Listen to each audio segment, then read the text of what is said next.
Guys, naka-harvest na tayo ng ating patula guys. Tingnan mo, ang hahaba. Yan. Haba. Marami pa siyang maliliit guys. Meron na rin ako na binhi. Yan. Kailangan naman na kasi natin tanggalan ng ano guys, hindi puro biniin lang. Nanghinayang sana ako eh. Kasi gusto kong nakikita lang. Kaso naisip ko gugulang pala ito. Kaya marami pa naman sumusunod.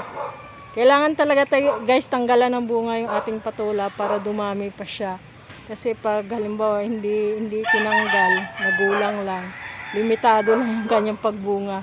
Yan ay base lang naman doon guys sa experience ko sa pagtatanim ng gulay. Yan, kaya kailangan natin magbawas din. Yan guys, so ang hahaba, 'di ba?